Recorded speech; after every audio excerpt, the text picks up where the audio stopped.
You know, as a naval historian, I'm something of a heretic on occasion. In fact, I regularly am. Because when I'm asked to sort of name some battles which are the most important for any period, I tend to pick the battles which I think are the most important, rather than necessarily the agreed upon ones. And if you ask me which is the most important battle Nelson fights, which has the biggest, longest term consequences, and which really does matter to the fate of Napoleonic Wars, I normally pick the Battle of the Nile. Unless I'm feeling particularly annoying, and then I go for the Battle of Camperdown, and they then remind me that it's not Nelson who fights it, and I go, yes, well, guess what? Some of the important battles were not fought by Admiral Nelson. But this is the Battle of the Nile, and it takes place in 1798.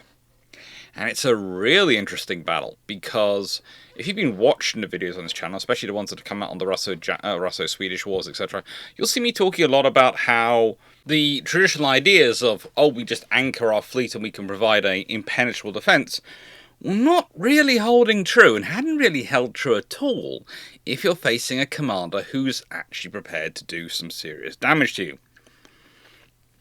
And realistically, the Battle of the Nile should have put that entire idea to bed completely. Unfortunately, there are battles which take place, such as the Battle of Navarino in 1827, which show that, no, some people really are very, very slow to learn. That a fleet's safety lies in its mobility. A fleet's security lies in its mobility in terms of its ability to maneuver on the oceans. A fleet in harbour is at risk. A fleet in harbour cannot use key parts of its defences for defensibility and firepower for reasons of risk of damaging the local infrastructure and the population. A fleet in harbour, therefore, is a hampered fleet, a half fleet. And that puts it at a disadvantage. And it's a lesson throughout history. The moments, the times fleets are most at danger is not when they are is not when they're at sea. It's when they're in harbour. And history keeps evolving as people create defensive weapons, etc., and go, okay, now you have to attack this fleet in harbour from further away. But honestly, the big advantage of a ship is it moves. If you take that away, it's lost it. And sitting in harbour, it ain't moving. So, the thing is, though, if we're talking about the War of the Second Coalition, and technically the Battle of the Nile is the War of the Second Coalition, we need to also talk about the War of the First Coalition. And there is also the small problem that technically the Battle of the Nile takes place in August 1798, and technically the War of the Second Coalition was... how do I put this politely? Technically November 1798. So, technically, you can argue that the Battle of Nile and the whole Mediterranean campaign and descent upon Egypt it comes from is more of a continuation of the War of the First Coalition. And it's worthwhile realizing that the War of the First Coalition, the big target, the thing that they'd been aiming for, especially Bonaparte while he was head of the Army of England, and as they said at the time, the Army of England had long lusted for having such a general. It had long lusted for such a general at that point. It had been short decent generals for a while at that point. It had some okay ones, but none of that standard. At that point, admittedly, most of its generals did tend to turn out to be slightly better at logistics than their French counterparts. So, win some, lose some.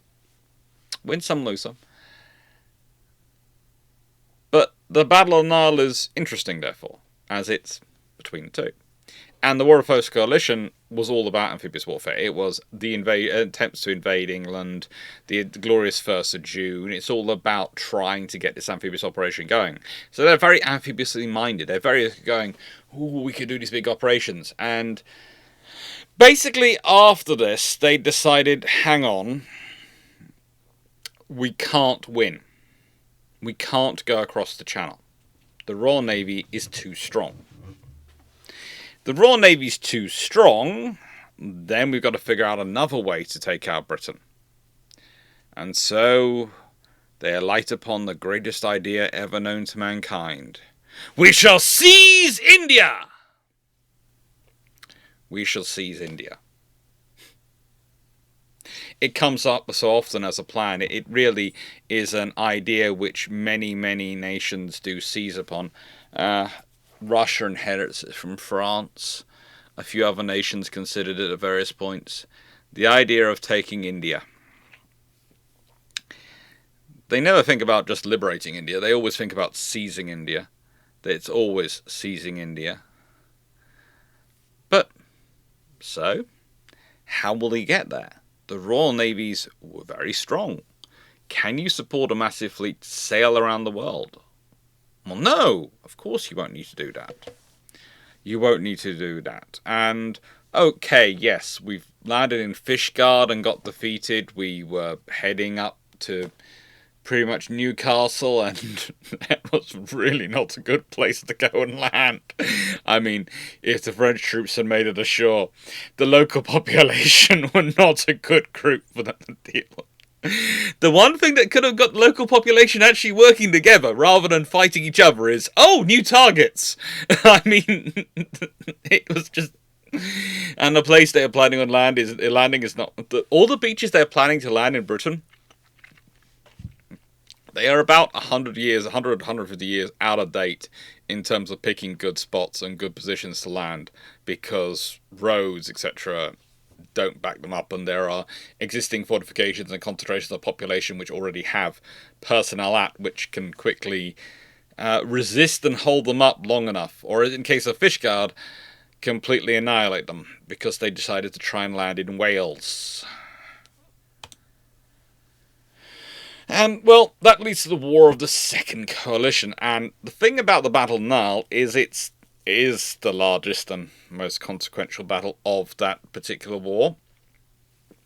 It also does contain the Battle of the Malta Convoys in February 1800, and that's the battle where Jean-Baptiste Pierre dies.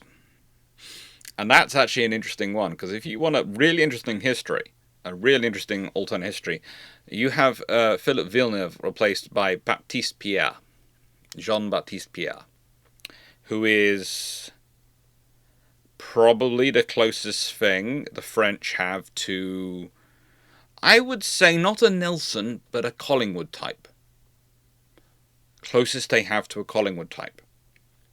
And therefore could have probably managed to achieve things which poor Villeneuve was never going to be set up to achieve. Never going to. But again, the War of the Second Coalition, you don't see the big manoeuvring. You don't see the big things going on. Why? Because the Battle of Nile has happened. And that shut it down. And it shuts it down hard. We're talking about a battle, in terms of the Battle of Nile, which results in the French losing up to 5,000 killed and wounded. Up to 4,000 captured.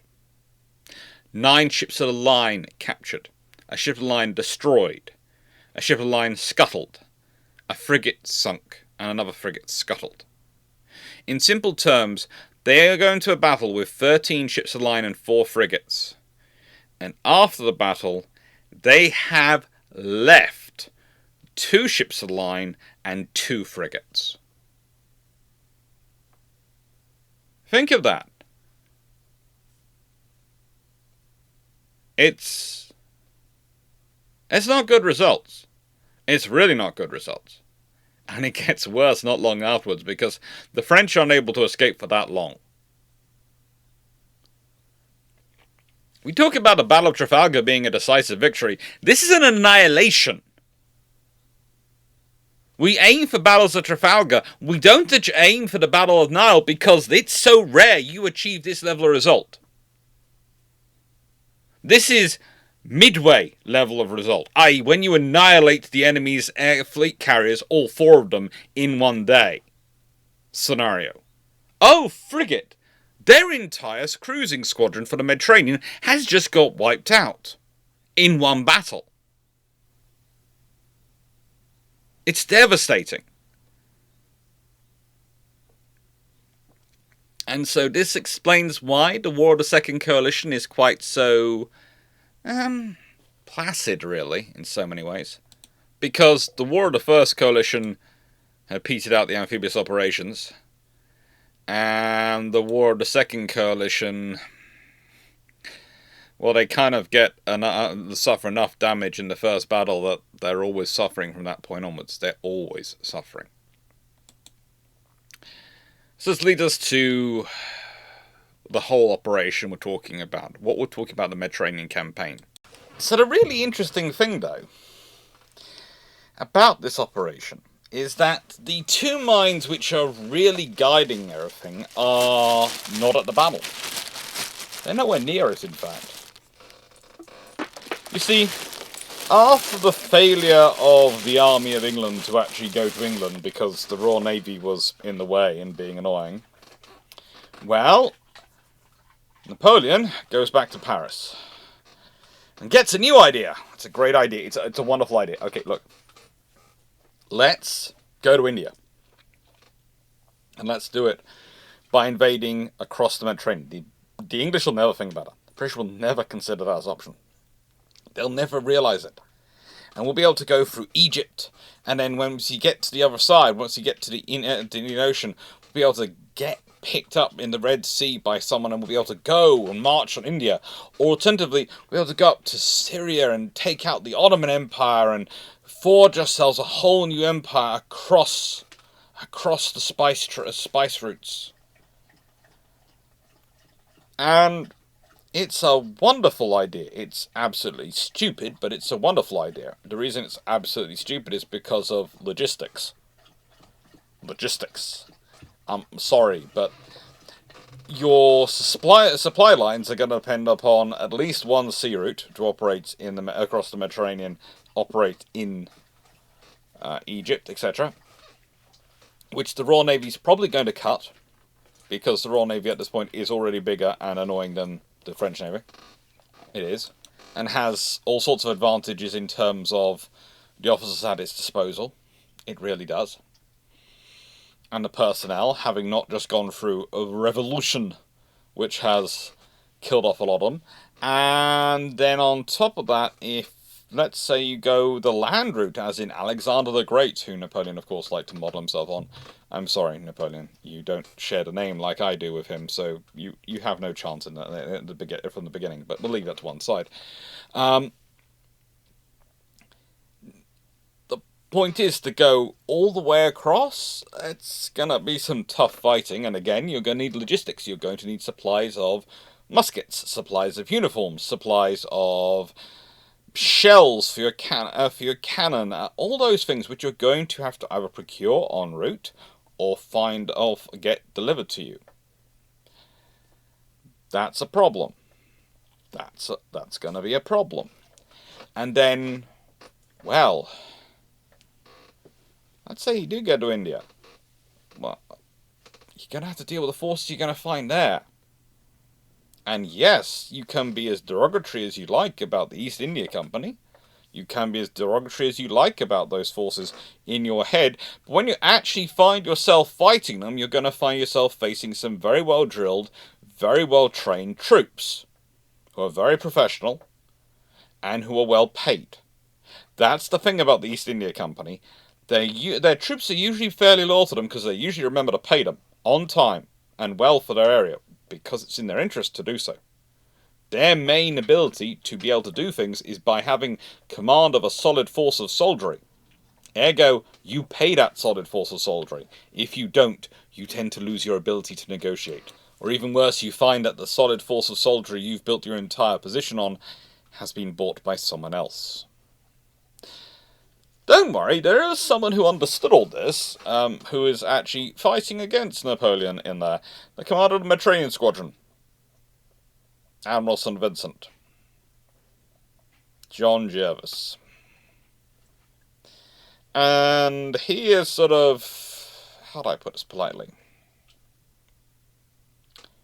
Watching things. Preparing them. Keeping the French bottled up. And instead of chasing the French fleet when they managed to get out, he sends Nelson with a squadron. And then he sends a captain with more ships to reinforce Nelson. He doesn't go himself. No, he's keeping Toulon blockaded. Which means you don't get any more ships breaking out of Toulon. It means you don't get any more supplies coming out there. He's already stopped your supply route. And if Nelson wins a battle, great. You're going to get trapped in Egypt. If Nelson doesn't win a battle, you've got no supplies. I've been asked by students a few times why St. Vincent didn't go himself.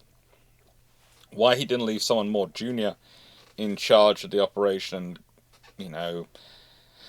and he go chasing after Bonaparte and his forces. Well, A, Bonaparte wasn't as big at this point as he was later on, and B, and this is probably the more important thing, the larger fleet, the larger naval force, was left in Toulon. Yes, some ships, some troops, a large number of transports had escaped, had gone out with Bonaparte, but they weren't as large as the fleet that was in there. And if that fleet gets out, then that fleet could have been trouble. It could have gone to Gibraltar. It could have gone elsewhere in the world. St. Vincent has to stay where he is. But he sends his scariest deputy. Who had only the previous year become a rear admiral. It's after the Battle of Cape St. Vincent, and yes, I know there are all sorts of discussions about Royal Navy officers becoming rear admirals and whether it's all by seniority or not, and it honestly isn't. It doesn't matter your seniority if you haven't had enough sea service, if you've displeased the lords. They can find ways to stop it, and they can find ways to accelerate it. They can give you more sea service. Believe me on this one. Becoming a rear admiral by the age of 39? Well, let's be honest. That doesn't exactly happen because you haven't had some people smiling on you through your career. It doesn't. And yes, you can say, well, he's got to captain at quite a young age, and, he's done his service. You're right. But it is more than just a simple, oh, it's your turn situation. And again, there's the thing of you do reach that point and they've got to promote you, but they don't want you, they can make you a rear admiral the yellow. They have that as their option. And the yellow immediately means, oh yes, you've been promoted to rear admiral, but you now no longer serve. You're off the shore. That's the reality of the Age of Sail Navy. There is a straightforward idea of what if people think it should be, and then there's what it is, which is always more complicated. And sending this vicious commander, in so many ways, Nelson was a vicious commander once he was in battle. That's basically sending out his right hand to go and do the job. That's sending out someone who will either do it or die trying. Who will throw everything into the battle. Completely everything. In contrast, Bonaparte hasn't picked as well, or rather, hasn't been as well served in his subordinates. But when the campaign starts, things go quite well. They managed to get out. They managed to break out. From Toulon on the 19th of May, 1798. And, they pass along the coast to Genoa, where they pick up another 72 transport ships. And then they sail south, first reaching Corsica on 23rd of May, where they collect more transports from Ajaccio on the 28th of May. And then they sailed the Strait of Bonifacio, followed the coastline of Sardinia, and in June, they started hearing information about Nelson's squadron following them.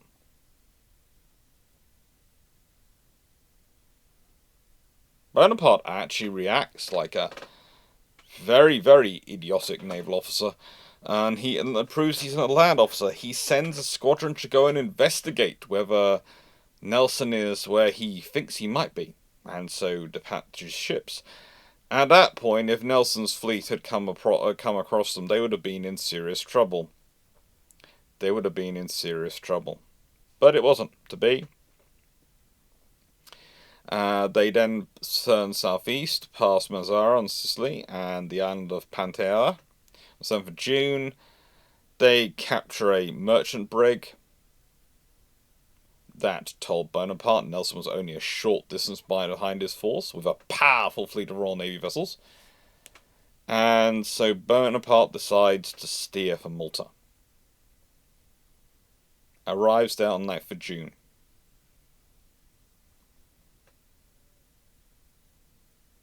Manages to find 56 more ships from another convoy, which had missed an earlier rendezvous and had continued to Malta alone.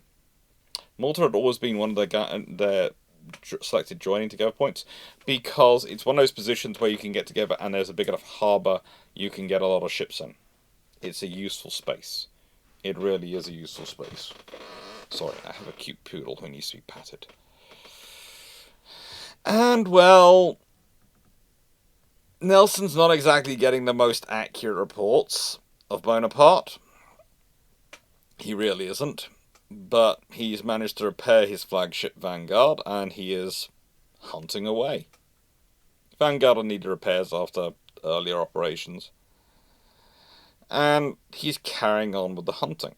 And the thing is, both fleets are currently paying the price at this point for lack of information. And they're going backwards and forwards to try and figure out what is the information coming in and whether it's correct. And if you consider again the problem of the fact that fleets will often tack for the best wind to give them the best progress to places, which might mean they are perceived by someone, they could be sailing and not look like they're sailing in the direction they're really going. All sorts of fun things can be happening. At certain points, Nelson got within 60 nautical miles of the French, but they didn't manage to see each other, and Bonaparte descends upon Malta. He demands that the Knights of St. John, and specifically their ruler, Ferdinand von Hochschild-Boelhem, Grand Master of the Knights Hospitaller, allow his fleet to enter harbour and purchase provisions. The Grand Master refuses, allowing that only 2 ships at a time can enter the port. Because, well, it allows the whole fleet straight in the port, then quickly he could be taken over, and he doesn't trust the French for some reason. Can't think why. Why? And, well, Bonaparte responds by opening fire on the defences, and 11th of June landed soldiers at 7 different sites around Malta. And, well, the 2,000 native Maltese soldiers tried to do their best to defend the island. Tried their best. They withdrew inside fortresses, and they tried their best to fight on. But eventually, Hochschild and the Knights are forced to abandon Malta on getting the compensation of 3 million francs. Bonaparte, for that price, gets the entire Maltese archipelago, all the fortresses, all the stores, all the cannon, the Maltese navy and army, and all the property of the Roman Catholic Church in Malta. Everything he could dream of.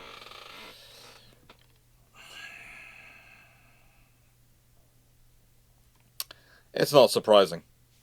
It's not surprising.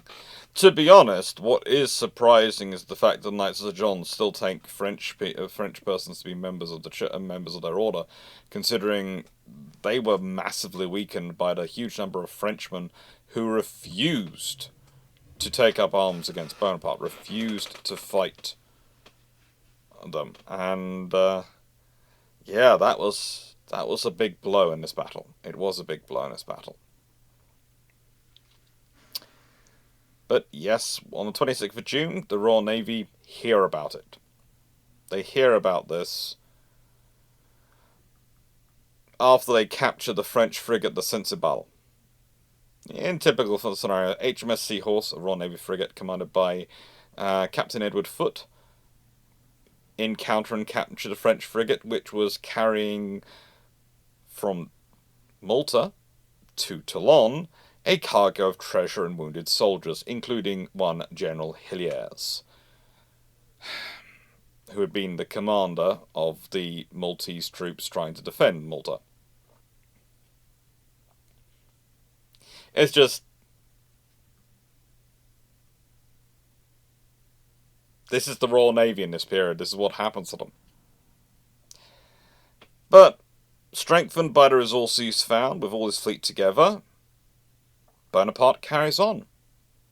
Gets to Alexandria, offloads, and is feeling rather successful because, honestly, the battles in Egypt are fairly easy. He doesn't have many threats that he has to fight. There's not much forces there. And honestly, he overwhelms everything because he's got the best trained and best mobilized force in the area. It makes sense. But he is entirely dependent upon the sea for his logistics. And that's about to become a problem for him. It's about to become a big problem for him. Which is where now we should start looking at our fleet commanders. I'd already mentioned a bit about Nelson. I have mentioned a bit about Nelson. He's kind of well known. Well, meet Vice Admiral Francois Paul Bruez de Algiers. What can I say about him? He shouldn't have been in command of a teapot, let alone a fleet. He really shouldn't have been. He was one of nature's natural second-in-commands, administrative officers, rule followers. He is not really equipped or disposed to lead a major fleet in combat operations. Yet he's in position because Bonaparte trusts him to do exactly what he asks him for. That's what he does. He'd been born an aristocratic lineage, and yet he'd survived, and that shows some ability, honestly, that he survived, but also that, frankly, no one was really bothered about him. He wasn't a threat to anyone. And that speaks greatly of his competence, doesn't he? That he wasn't a threat to anyone. I'm not saying he's a bad man, he's just shouldn't be in command of a fleet. He shouldn't have been in command of a fleet. He was a perfectly good sailing officer, had been a captain of ships, and would probably have been good in that role. He's decisive enough to be captain of a ship, but a whole fleet? He will weigh too much his instructions versus the requirements of the sea. He doesn't know when to take a risk, or rather, will always avoid taking a risk if he can follow an order. And that puts him in trouble, because he's against someone who spends his entire life taking calculated risks. That is what Horatio Nelson does.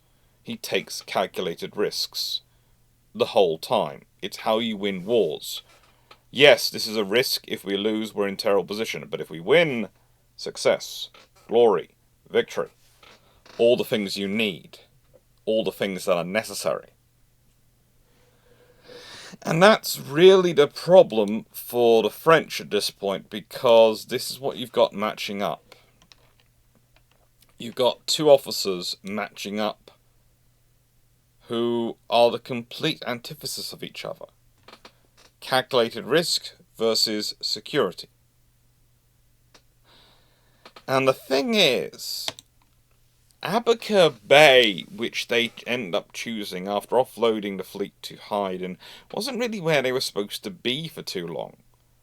Bonaparte wanted them to go to Corfu, but his message was intercepted by partisans, so yeah, it never got there. And he thought they were just going to be in Aboukir Bay for a short time. And Contra-Admiral Armand Blanquet, well, the second in command of the fleet, realistically, wanted them to go elsewhere. He wanted them to be at sea, cruising about. He thought that was far safer for them, far more sensible.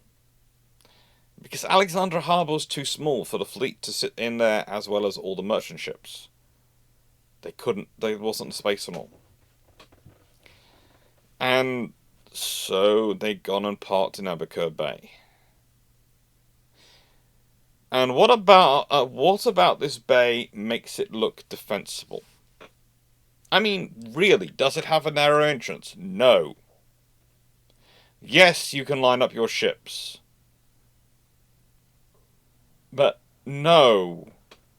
It is not a defensible position in terms of a fleet action. You might as well be lining them along the shoreline of a normal beach. It's not even really a proper bay.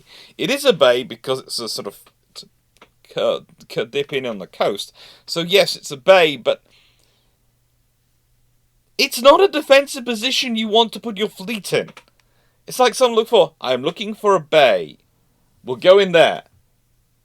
A bay will be defensive. Really? It's like when people go, we must take the high ground because that will give us an automatic advantage. Yes. But the high ground is a very, very flat-looking hill that is about 10 meters higher than everywhere else around here. It's not much of an advantage. In fact, it could possibly be considered a disadvantage because everyone knows where you frigging are. It's kind of obvious. And again, Albuquerque Bay is exactly that. It's kind of obvious. It's a place of, why? What possessed you to think that this was, in any way, shape or form, a good idea? Really? With that being said, though, Shameless Book Plug time. So, Shameless Book Plug. Well, thank you to everyone who supports the channel. Thank you to everyone who likes, shares, and subscribes. And all those people who are members and patrons and do the Ko-fi donations, all those things. And thank you especially to the people who've been listening recently to me talking about the Spreadshirt store. This is being recorded well before the month is up, but I've already seen a number of people have gone and are looking at getting the special thing for this one. The Senior Fluffy Research Assistant image is up. I'm not sure if we'll reach the 100, which my mum set as a target, so it might not still be available, but I hope it's still available. I hope I at least win that vote. And, well, thank you to everyone. Thank you to everyone for supporting the channel, for making everything we're doing possible. It really does mean oh so much. It really does. Hello.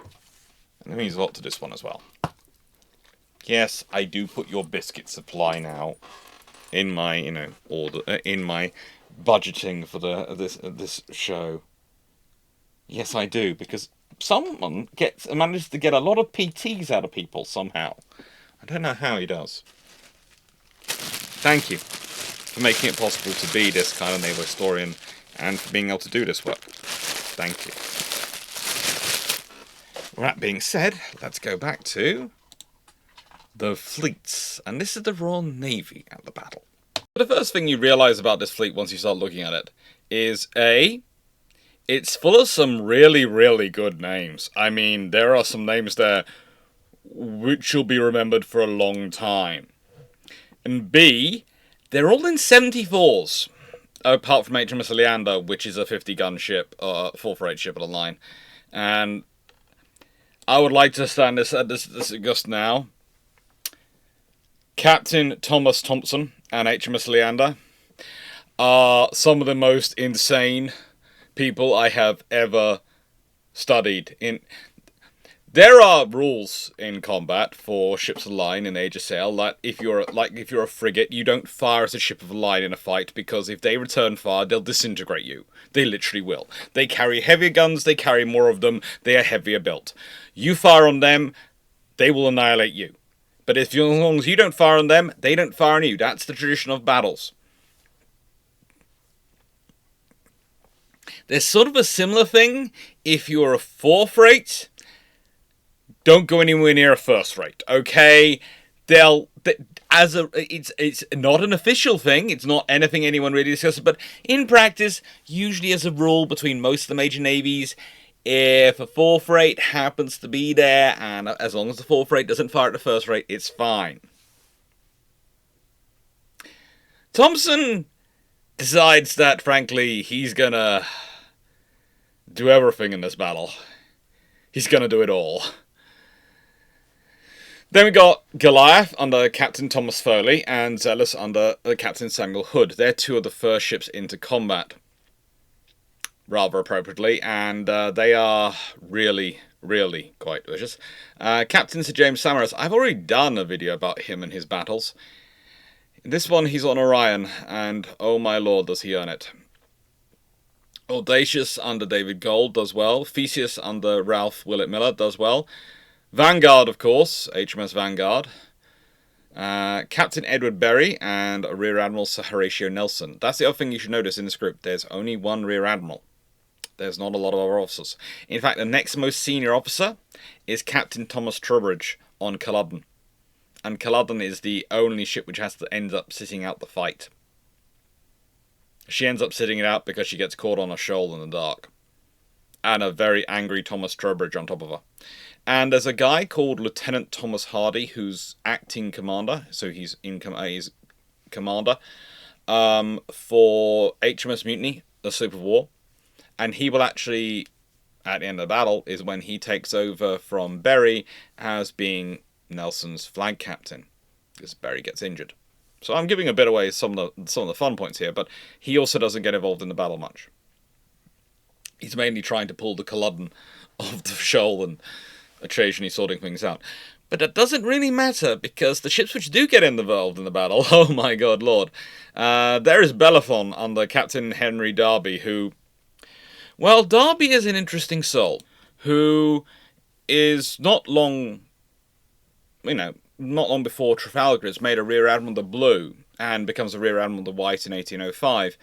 And a Rear Admiral Red in 1808, sort of does the whole full promotion saga of going up and not skipping any of the ranks. Blue, white, red, blue, white, red, the whole way up.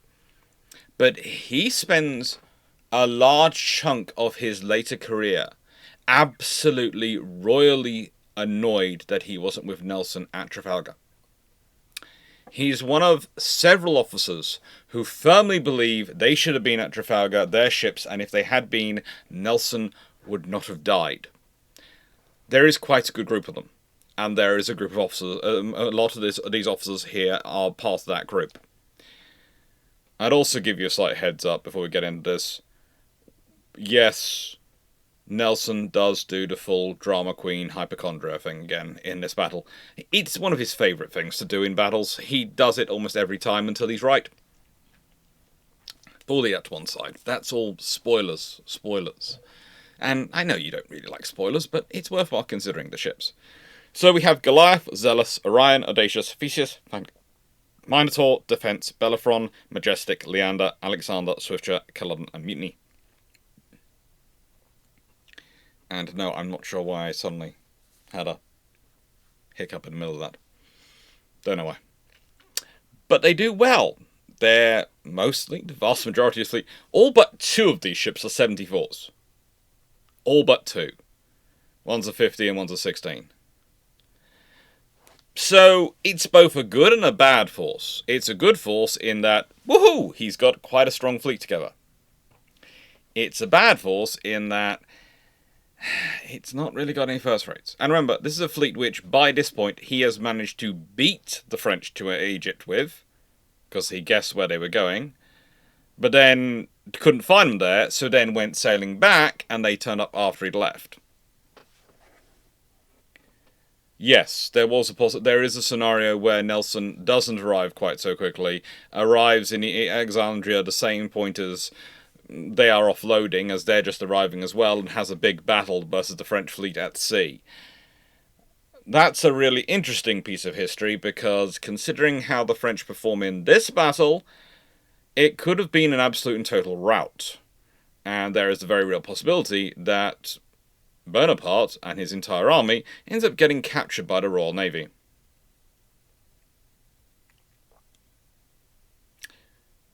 which is interesting, but ultimately probably works out roughly the same as what actually happened historically.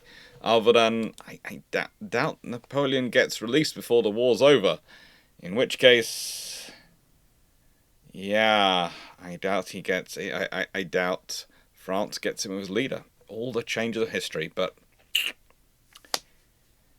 Nelson had sailed too well. His ships were able to comb the wind too good, and able to get from it the maximum force and the maximum strength, and were basically too well drilled the sailors, and got there and went, "Where are the French? Where are the French? They're not here." Now you could argue, considering that it would have been an open sea fight and what the French have actually got, that actually it's an advantage what happens, because, let's be honest, the French have kind of got some very big ships. Whilst they too have a lot of 74s, they also have 380s, which are still third rates, and the Orion, 120 gun first rate ship of the line. Now, I will say this, there's actually some trouble finding decent pictures of these ships when they're not in Royal Navy flags, because they all so many of them get captured. But we'll leave that to one side. Even the ones which get away, Guillaume Tell, etc., which gets away, and the Generaux, they eventually fall. It's... yeah, the Royal Navy just goes to collect them all on it. It is kind of like Pokemon for them with French ships. And theoretically, I suppose, in actual fight versus this fleet, where you would have faced them in the open sea and they'd have been able to form the line of battle, they could well have been able to hold off the Royal Navy 74s. They do have the weight of guns on their advantage. Let's be honest, what does a 120 gun ship equal? It equals a 60 gun broadside. What does a 74 gun ship equal? It was a 37 gun broadside, broadly speaking. So yeah, that's almost twice as much firepower. The 80 guns, okay, they're 40 gun broadsides, but that really versus a 37 gun broadside is not as much. It's not going to cause much trouble. It does mean they are stronger, and that wear can have an effect as time goes on, but it's not a massive, overwhelming advantage. Their frigates are heavier. They've got 4 of them, 2 to 1 sloop of war, 2 36-gun frigates and 2 40-gun frigates. But realistically, the crosses on all the names might be giving you an idea of exactly how many people start dying in this battle for the French versus the British. It gets pretty traumatic. This is a French fleet which is powerful. This is a French fleet which should be powerful. But, and I say this in the nicest way, they are not being handled well. Again, I'll emphasize from before what I was talking about before the Shameless book plug. Bray is the French admiral, de Gallier. Bray de Gallier. Usually he's called Bray. Bray is not really who you want in charge of anything. He is a natural second in command. And he prioritizes supporting the army over everything. You can see that in the choice of Abaca Bay, you can see that in sending parties ashore, you can see that in all sorts of things that ruin his ability to actually fight. There is no sensible scenario where he should have found himself in the situation he was in. Even if he'd been fighting Nelson at sea, I honestly think Nelson would have still been able to break the line and do what he did. And I'll be explaining his battle plan, I'm explaining what he did later on, but, well, actually, next slide. But the thing is, Bray is very much, I am going to follow doctrine. If I was going to talk about an officer in similar style to Bray, it would be, to an extent, Nagumo from Midway. It would be... not Rozensky from Tsushima, because Rozensky is trying his best with the fleet he has available, so not him. But those are the battles which we compare normally to the Battle of the Nile. It is a battle of annihilation. It is where you annihilate your enemy as a fighting force. In a very real sense. It's far more destructive than Trafalgar. At Trafalgar, the Franco-Spanish force loses 17 out of 33 ships. A little over half. At this battle, once we've talked it through, they lose 11 out of 13 ships of line and 2 out of 4 frigates. So out of the entire force of 17 ships, they lose 13.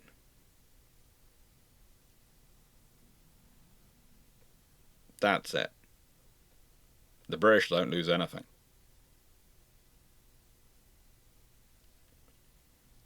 And when you look at their firepower, theoretically the French have an edge. But that edge would only work if they have the officers to deploy it. And the revolution, well, before that, the getting rid of the Huguenots got rid of a huge amount of their institutional memory and their ability to generate officers. Because it got rid of 50% of their officer corps, but probably actually it was a lot of their better officer corps, because the Huguenots looked at the Navy as their only path to be accepted in French society, whereas for most of the rest of French society, being in the Navy was, oh, we've got a third son. First son goes to the army and nobility, second son goes to the priesthood, third son, what do we do with the third son? Send him to the Navy. And now a lot of those officers, even the good one, a lot of those officers have gone. And the officers that stay, like the Anglais, like Bruy d'Anglais, they are mostly the ones who aren't a threat to anyone. Which, again, tells you the problem. There's also the guy called Captain Contra-Admiral Pierre-Charles Villeneuve here, who is going to earn his fame by basically, well, I've already said, the Guillaume Tell survives and the General survives.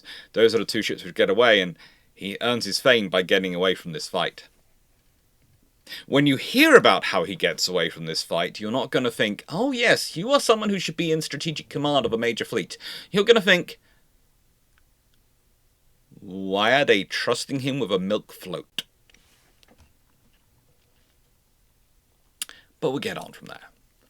Nelson's plan was quite simple, and the thing is, the one advantage of sailing backwards and forwards to Egypt meant he had plenty of time to discuss with his officers what his plan was. His plan was to try and get between the go up both sides of the enemy and attack both sides. So they are engaged on both sides. So they cannot fight just one side. His ships will be able to fight one side, but the enemy would have to fight both sides. Especially this was true if they were anchored in a bay. At sea, he wanted to try the same thing. He wanted to break their line. Breaking their line is critical for him. It's the critical thing to do. But the important thing was to try and get between them and the shore.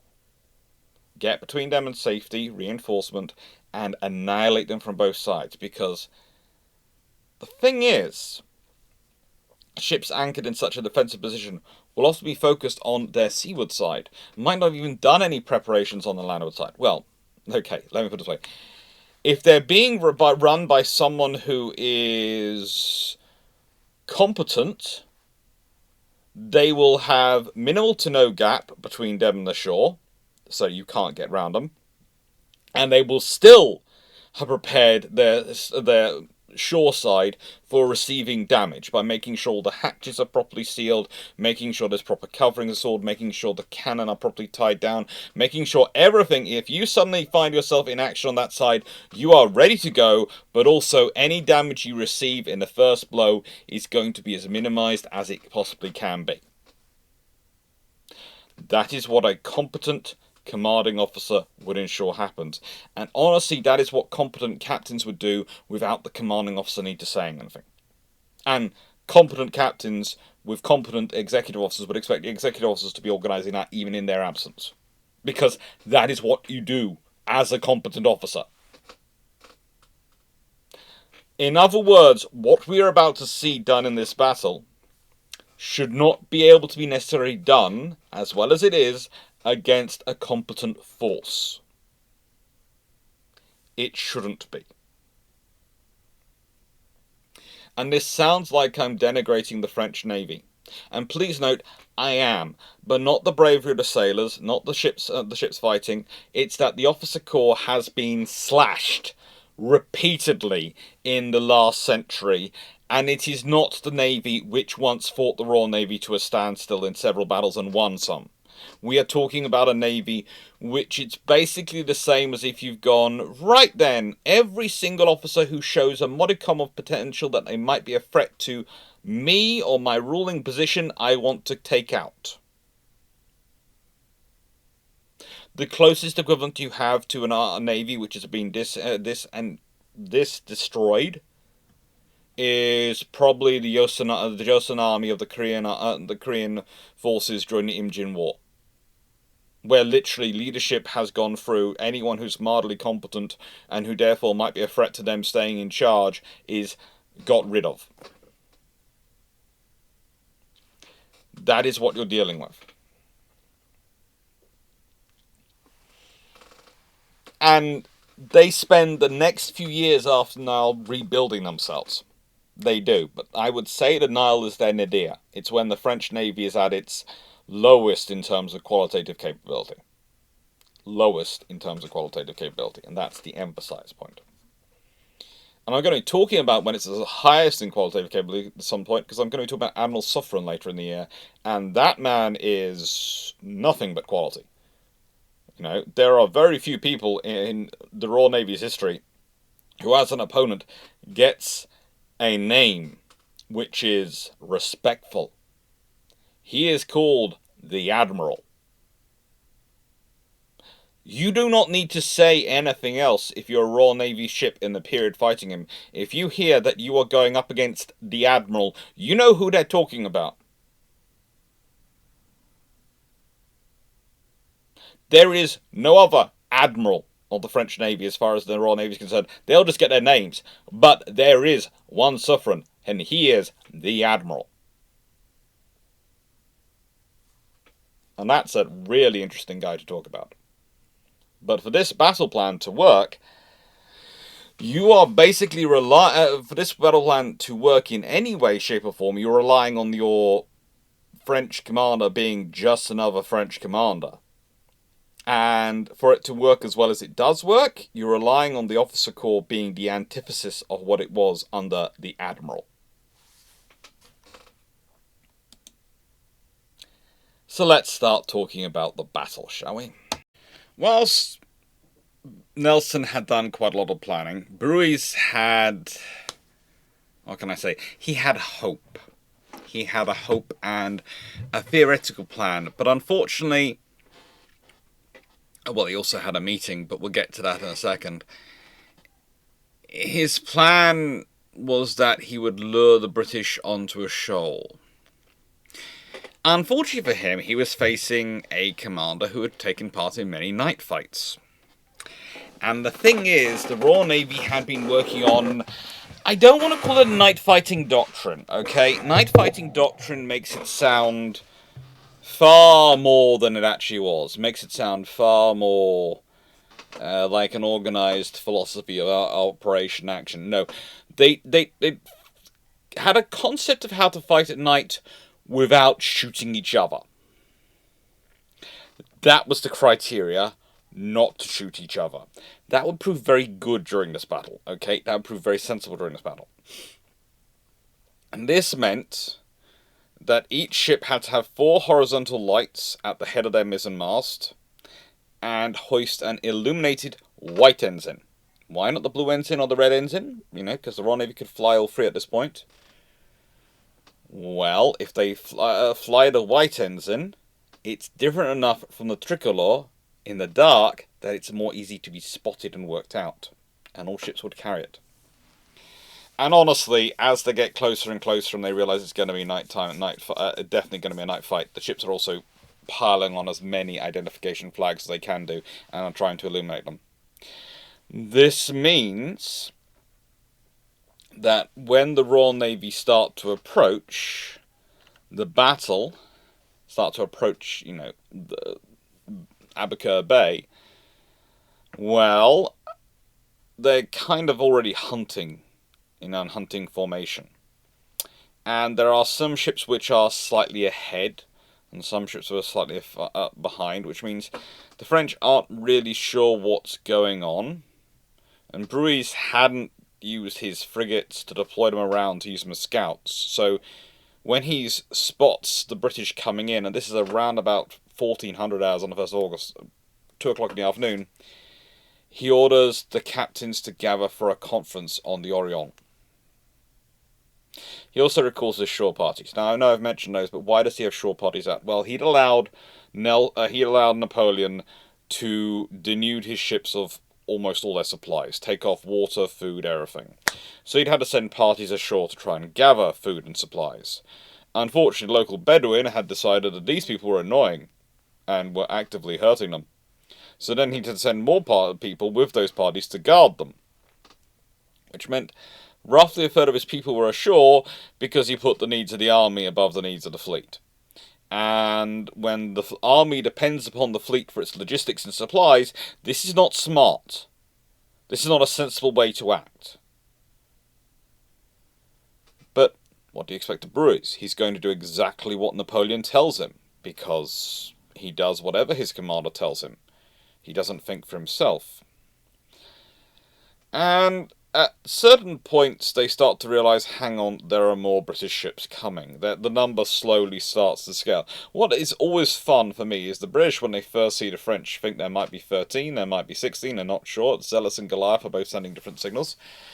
And the French are going, okay, there might be 11. And the British are still charging in, and the French are going, oh, we think there's 11, is that too many?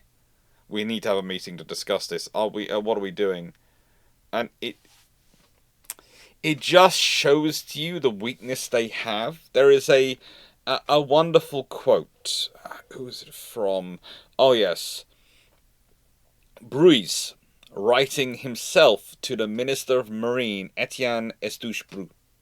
Our crews are weak both in number and quality, our rigging in general out of repair, and I am sure it requires no little courage to undertake the management of a fleet furnished with such tools.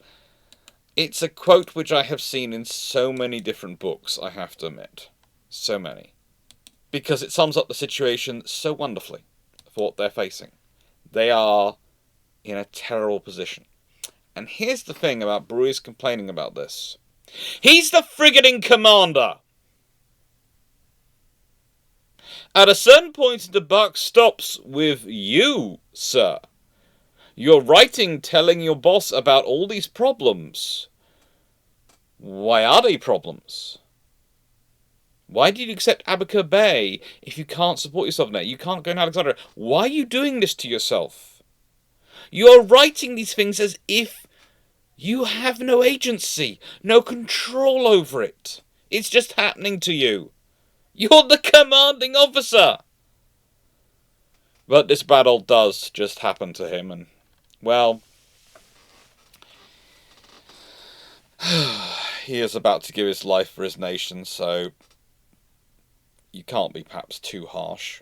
There again, he takes a lot of people with him, so perhaps he does deserve being harsh. As the numbers go up, and especially once Trowbridge comes into view in Culloden, the French are getting more and more worried. But remember, they're having a nice meeting on the Orient. They are having a meeting on the Orient. And their first decision is that, well, as they're short of shore parties, because they need to take people out of the frigates and distribute them amongst the ships of the line to try and improve things. So you're going to take people who don't know the ships they're going on to try and help them out, and to weaken those smaller ships even further. But remember, it's a battle in age of sail, and realistically the frigates shouldn't be getting involved. The frigates should not be getting involved. They should try and keep as far out of the fight as they physically can, and act as repeaters for the communications. So there is a logic, but it's just not a good logic for the situation. It really isn't a good logic for the situation. And unfortunately, then Bruys spots that Nelson is slowing his ships down. He thinks this means they're going to attack in the morning. So he doesn't need to sail. He doesn't need to try. He was considering sailing, getting the fleet out. He's now got plenty of time. They're not going to attack in the morning. They can have a nice long meeting and work out their tactics and work everything out. So he's got time. What Nelson is actually doing is slowing down his ships so they come in together as an organised bunch, rather than as ones on twos, because he doesn't want them to get mauled up by the superior French force, because that's what he would do. That is the good thing about Nelson. He does always give his opponent agency. He does always presume his opponent is going to be smart. Bruys is not thinking like his opponent. He's thinking, oh, they won't want to fight tonight because they'll be the same as me. Well, hang on, you're talking about... You were the Navy which was blockaded in, hasn't been getting the sea time, hasn't been doing these things. You're against a fleet. You know it's led by Nelson. If anyone's going to do the calculated risk that is a night battle, it's going to be Nelson in this scenario, or St. Vincent. It's going to be someone like that. Why are you betting against that? Why slowing up is you thinking, oh, they're not going to do it. That's you reading into it because you don't want them to do it. That's you hoping they don't. And so the meeting comes on and carries on. Honestly, in the meeting that was going on, the French captains and of course Contra-Admiral Blanquet were protesting that there were not enough men for the French ships to both sail the ships and man the guns anyway, so they couldn't go, even if he wanted to. So, you know. It means he stops Blanquet arguing with him, which is always useful. Nelson, in return, is also at this point is preparing for the night battle even more. He's adding springs to all the anchor cables, extra ropes to the anchor cables, so that will both increase the stability of the bow anchors when they are dropped to allow them to, you know, hold the ship more firmly, but also will allow them to swing the ships on their anchor cables to face the enemy while stationary, so that they increases their maneuverability in a position, allows them to aim their fire, but also reduces the risk of them coming under raking fire, which is the most dangerous thing you can have. Raking fire is when your bow or stern is towards the enemy's broadside, and as they go along, they just boom, boom, boom, boom, straight in from the bow or the stern, and it smashes through the length of your ship. And it's really worst when you can do it at close range and your guns are double-shotted. Because whilst double-shotted cannon roughly reduces the range those balls will go to by about a third if you're using the same powder. If you try to use more powder, you can end up blowing up the cannon. Roughly tends to decrease the range by about a third. They will still punch through things quite heavily, especially at close range, and that's double cannon wandering along. That's just going to cause more issues. And so this is the scenario the British are doing. And as he readies the ship for battle, and especially on Vanguard, he's being his usual Nelsonian self. Before this time tomorrow, I shall have gained a peerage of Westminster Abbey, was his speech the night before. He is a drama queen. He really is. He's always thinking he's going to die. He gets any wound, he's going to die. He's a great commander, but yeah, he's dramatic, definitely. And this is coming from me. So,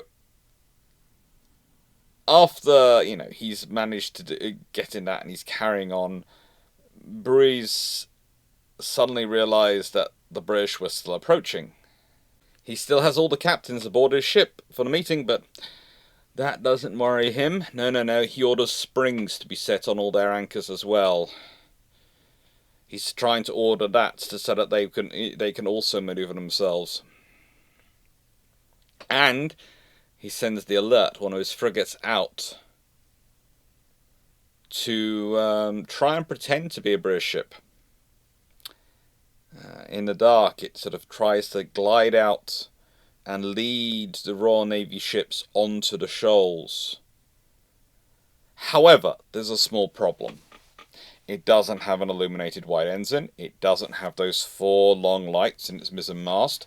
And it, how do I put this politely? They all know it's French because they don't have a frigate with them.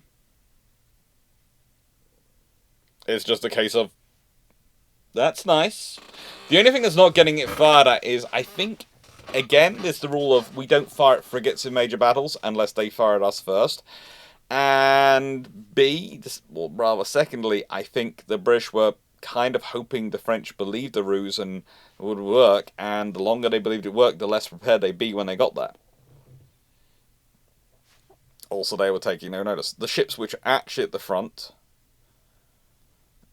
Zealous and Goliath, were both taking soundings, both trying to keep a lead going, as it was. That's dropping a sounding lead. And so they do. He has a conversation at some point, Nelson, with Thomas Hardy, who was on mutiny, because he'd seized some maritime pilots from Alexandrian vessels to ask them for what was the best way in, what was possible. But this would have caused a delay, so Nelson orders Theseus and other ships to go round Vanguard and carry on, so the fleet doesn't get delayed. He'll just take a different position in line. And this is absolute trust. He's had this conversation with his officers. They know what he's doing. He has faith they're going to go into the battle and do what he's asked them to do. And he has faith they have the capability for this.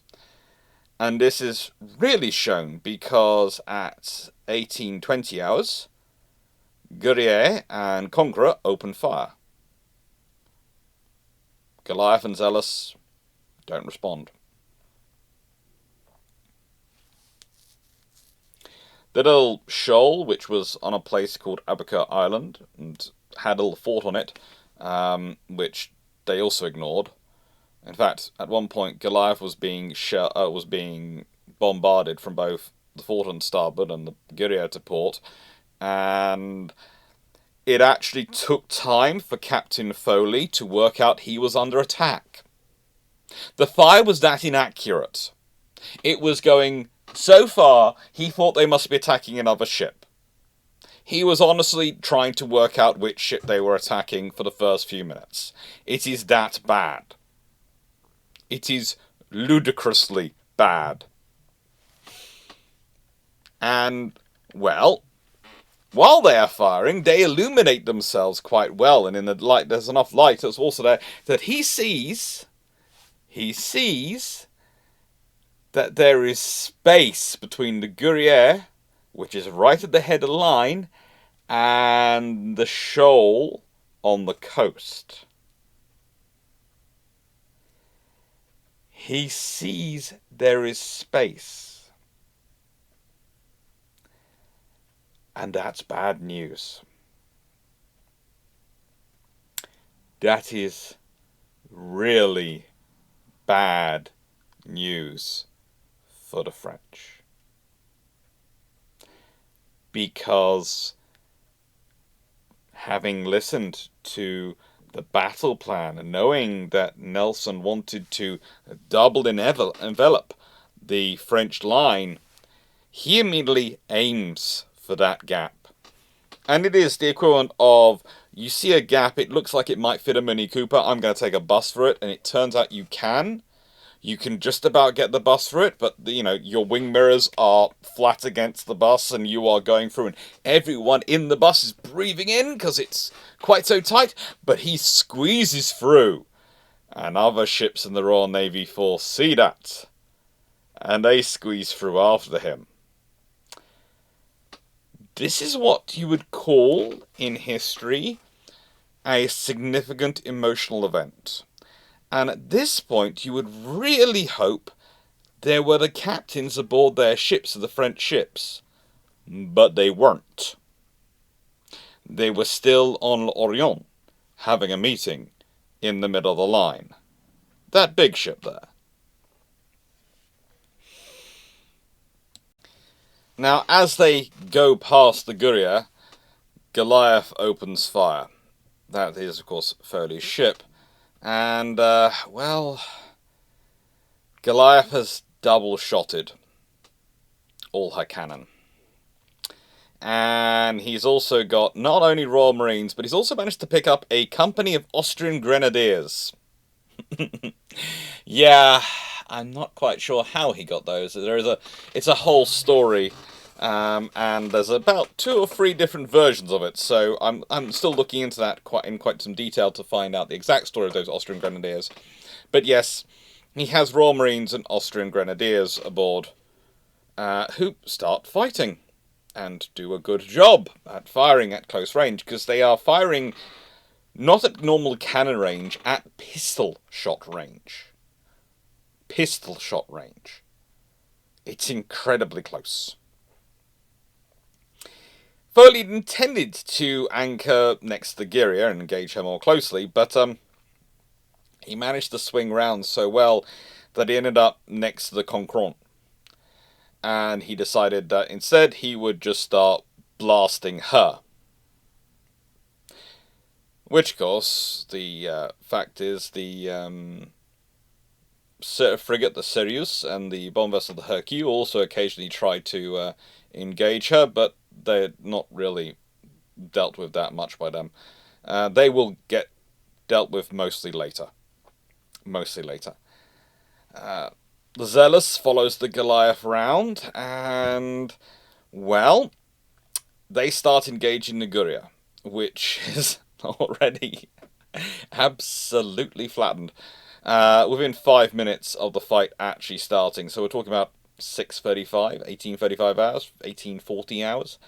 The foremast had fallen, and the British were still pouring round. They were still pouring round.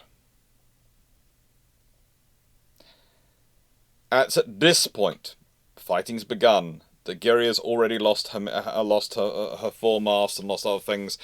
That the captains start being launched in their barges and start trying to get to their ships from the Orient and start trying to give them orders. Think about that. Fighting's already begun. The British fleet are upon them, and now the captains are going back to their ships. I know it's a different pace of battle in this time than today, but that's still a bit late. It was left a little bit late. And by this point, HMS Orion, and please note I'm calling Orion quite hard, and Orion like Orion, so that they sound very different. Before anyone complains about the pronunciation, it's because we've got both an Orion and an Orion in the battle, and if I pronounce them as then they start to sound very, very similar. So yeah, Orion, with under the command of Samarez, well, that has now rounded the line and is at the head of the main force of the battle line. Zealous and Goliath have got a bit ahead, not that far ahead, but Orion is now coming in. And at this point, Samarez goes, "Ooh, this looks like fun," and goes in. Now, he goes wide in. He really does go wide in. And as he goes wide in, Sirius decides it's going to open fire seriously on this third rate. And basically, Sirius fires once, and Orion returns a shot at fairly close range, double-shotted again. It's got both sides double-shot, loaded both sides double-shotted, so it didn't matter which side they were going, they could fire. Literally, one salvo from Orion. Sirius is a wreck. She's disabled, she's drifting away from the shoal, she's lost her masts, she's just smashed to pieces. And at this point, behind the Orion, the Ephesus has come around. Now, this is a third-rate ship, which has, by painting its hull, is identifying itself as a first-rate ship. Something the Royal Navy occasionally did to confuse the French enemies when they're looking at a fleet. They look at them and going, through their binoculars, going, "Oh, what are they up to? Oh, let's count their ships. Oh, that looks like a first rate," and so they'd inflate the numbers of first rates the Royal Navy had. So Theseus identifies as a first rate, and she's coming in, and she feels she's going to act like a first rate. And that means she follows more closely to the earlier track of Goliath. across Giria's bow, and then manages to move up until she encounters Sparshit, trying to anchor from her and starts to, anchor her. She sort of doesn't get quite the position she wants, but she's still able to engage Sparshit quite well, and then just starts pouring fire again into the unprotected, uncrewed side of Sparshit. This is the trouble for the French. They're on one side, preparing to fight, the British on the other side. Now, they'd all be fine, but Audacious then follows them round and starts engaging the Purple Sovereign Franklin, and then the vanguard, headed by Nelson going, oh good, my captains have all done what they want to do, so now I will lead the rest of the force on the other side. So just when they're reacting, going, okay, now we need to shift sides to go crew to starboard guns. Frigate.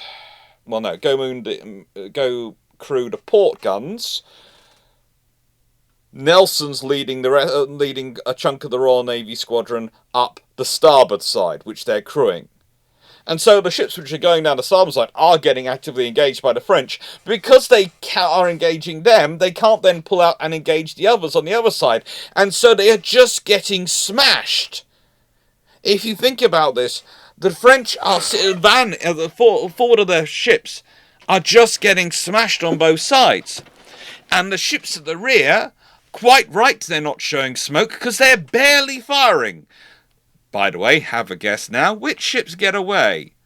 Yes. Do they manoeuvre forward to try and engage and assist their colleagues? No. They don't do anything. They are just sitting there, occasionally lopping off a shell from the back. It's kind of like the people in a schoolyard fight who hang around the edges and shout, oh yeah, you get him! And then afterwards go, yeah, I was in a fight when I was a kid. And you're sort of looking at them going, no, you weren't. You were never in a fight. Ever. Well, this is the scenario of what they're doing. This is what was happening, what they were up to. And Nelson is very much focusing, with the help of his captain, in on Sparshit. That's what the point they're sort of bringing in on. And again, if we look at this map, and this is actually a map of the battle, but I use it to demonstrate the plan. If we expand it out, you can start to see what the British ships are doing. And this is very much the first part of the battle. This is the first part of the battle.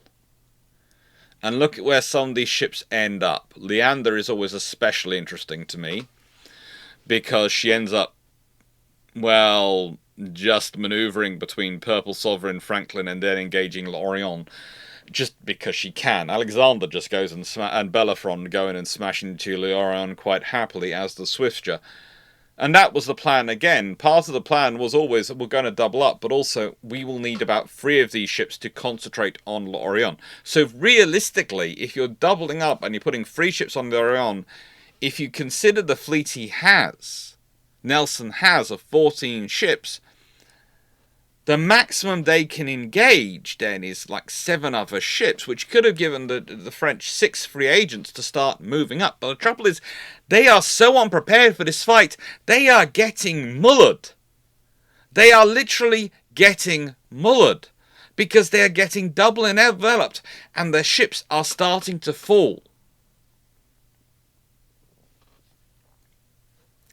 And as their ships fall, the British just keep rolling down the line. They don't stop. They just keep coming. And they can afford to, because, let's be honest, the French ships are getting smashed in this fight, because they've got the British ships are firing at about twice the rate of fire they are, because their gun crews are better trained and drilled, but also there are more of them and they're familiar with their ships. The new normal paradigm where the British are dealing with, where the British ships have less crew than their French counterparts, this point they're about equal.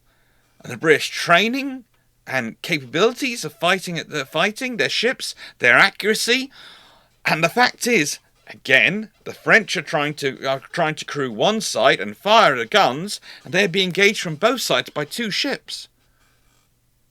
And that has an effect. That wears down your ability to fire. So they are being absolutely hammered. Hammered. The main problem the British are having in their over-eagerness to engage the French and over-eagerness to get close is that they are actually overshooting their targets and getting others. This is why Bellerophon, with Captain Henry Darby aboard, ends up, instead of next to the Franklin, which he'd been aiming for, ends up near the Orion. But he engages her. He engages her and holds a first rate for far longer than he should be able to. As I've talked about it before, first rate has roughly 60 guns on a broadside. A 74 has 37. That should not be a contest. A first rate has an extra gun deck. It can pour fire down into a ship. There should be no scenario where a single third rate of a 74 can hold a first rate to account. And she does. She does. She keeps on firing. Other ships come in to assist.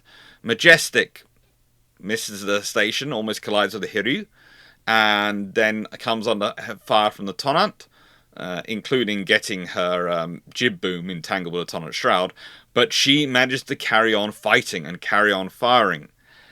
And for the French, it's just getting worse and worse. First, Bruys is damaged in the face, wounded in the face by flying debris. Eventually, he will get a ball to the centre of his mass. But he continues on trying to direct the fighting as much as he can do. The only ship which is in trouble at this point is the Culloden, which, as said, does get caught in the shoal because their drawbridge is trying to come in so fast. Leander tries to help her, but when she realises she can't, she carries on into the fight. And ends up pretty much exchanging broadsides with, well, you can kind of work it out from her position of who she's exchanging broadsides with. Leander ends up exchanging broadsides with the Purple Sovereign, the Franklin, and the Orion. That is who she ends up smashing up against. As you can see, the Purple Sovereign, well, she gets smashed from the stern, as does the Franklin, by the Leander. She achieves something which you're theoretically not supposed to be able to achieve. The double raking. Quite literally, the double raking. She's raking to port, she's raking to starboard. No, she's raking to starboard, she's raking to port.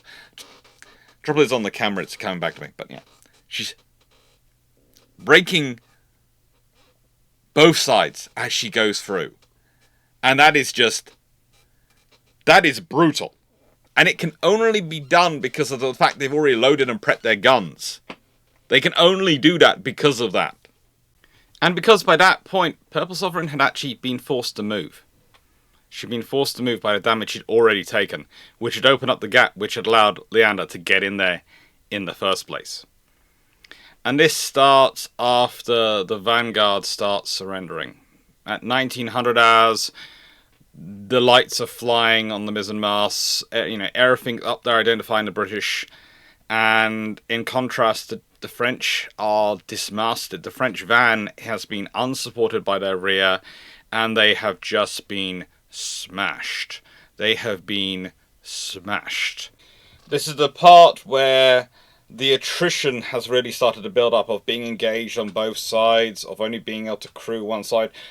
Let's say their normal crew strength is roughly, for a French 74, is 678 men. Roughly 678 men. Give or take a dozen. And let's say they had roughly a couple of hundred ashore. So let's say they have crews of roughly 500. Because they have roughly a third ashore, but, there have been people coming, people coming from the frigates, etc., where they can to assist and all these things. So, yeah. By the time 1900 hours rolls around, and between that of them stopping fighting, and in the case of Concurrent, which we're getting to second in line, she stops fighting quite soon. Guerrier goes on fighting and tries to hold on under Captain Trillett till about 2100 hours. But honestly, for most of that time, most of the point, she's just keeping up a dilatory little sort of fire and is after 1900 hours, and it's not really holding a British position, but she's trying to hold because she's the front of the line and she has to hold, because if she doesn't hold, they all die, they all fall, and the dominoes will fall. But Conqueror, the next ship in line, and Sparship, well, they're suffering too. The casualty stats for Guria is between 350 and 400 casualties. The Conqueror is roughly 350. For Sparship and for the next vessel in line, the Aquilon, it's 214, it's 300. And they were supposed to have 600, as I said, they had roughly 500 crew. They were supposed to have 678 crew, full crew. At best, they've got 500 crew aboard at the beginning of this fight. Their losses are running to 60 to 80% losses of crew aboard. They are not functioning ships. They are being ganged up on. They are being fought on. And when Captain, and please note, the mortally wounded Captain Etienne Delbard strikes his colours on the Conqueror, he does so to try to save life. He does so to try to save life. His ship is immobile. Like Guerrier, it has had its masts all shot away. It is being battered to blazes. It just can't do any more. But what it happens the moment it stops fighting is it's worse for Sparship, because then Audacious and the other ships which have been fighting and concentrating on it switch. They switch their fire. And even the ships which are still keeping up a fire on Guerrier are also still firing down at Sparship now, and also adding their fire to that. At which point, Captain Maurice Julien Emereux is now facing 3 direct opponents and 2 other ships which are occasionally joining in.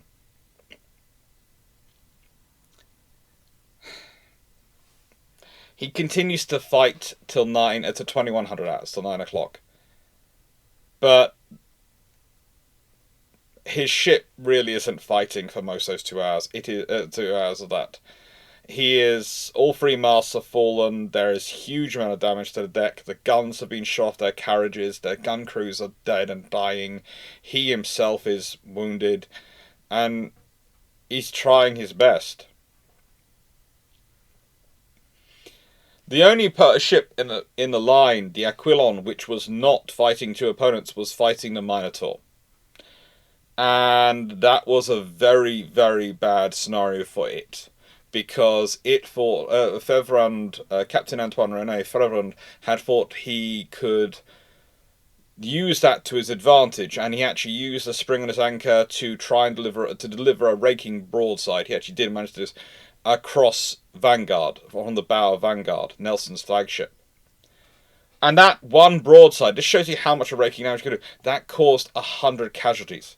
That includes the Admiral. That is what causes Nelson to have a flap of paper, a flap of skin flap of skin to come across his right eye, rendering him temporarily completely blind, and him to go in full dramatics fashion, full Hondret's fashion. I am dead. I am killed. Remember me to my wife. And Edward Berry catches him, the captain, and carries him below, and he sends for his chaplain, and eventually the doctor comes to him and tells him to stop being an idiot. And then he tells him, you need to rest up because you've got a head wound. And of course, Nelson being Nelson, he charges straight back onto the quarterdeck to start giving orders. Because he does. In fact, he's back on the quarterdeck before the big thing happens with Orion. He gets to watch that in real time. And that's what this is all building up to. This is building up to what happens to the Orion. But the trouble is also, I would say, for Fevrand's manoeuvre of Aquilon, is that whilst he had managed to engage the Vanguard, and to do that, he was now placed his bow directly under Minotaur's guns, and Minotaur has a rate of fire which frankly is horrendous for him.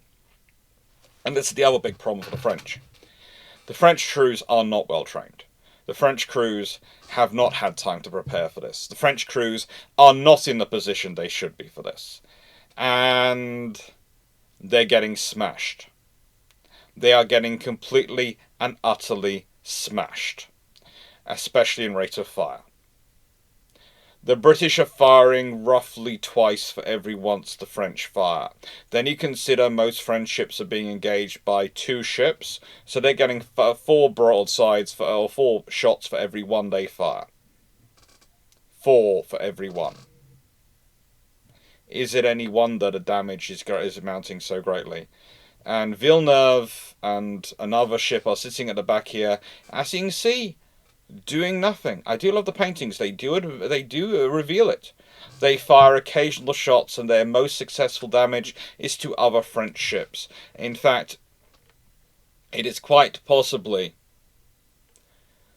the Mercure. It's quite possibly the Guillemette and the Genereux, which managed to damage the Timileon so much in terms of rudder that it has to be scuttled by its own crew on the 3rd of August to prevent it being seized by the British. That is what they do. The damage is done by their own counterparts.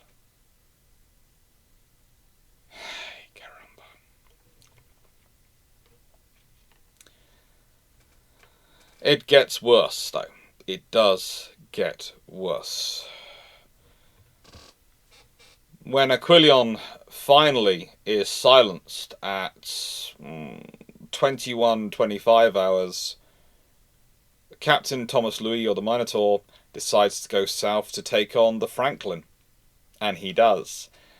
And this is what happens. The British ships, every time they win a fight, they either go join the next fight in line, or they go attack a new French ship. And no one is manoeuvring.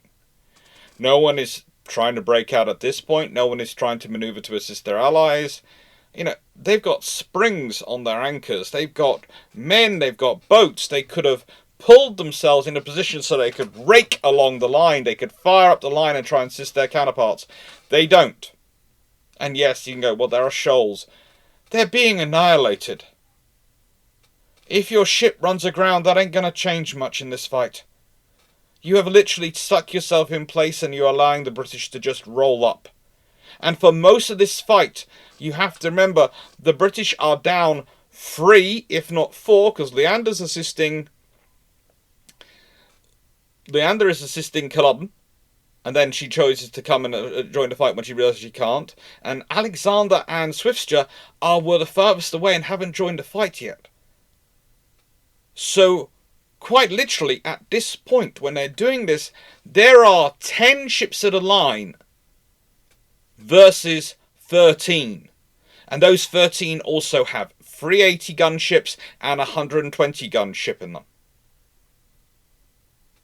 The preponderance of fire, and theoretically, is on the French.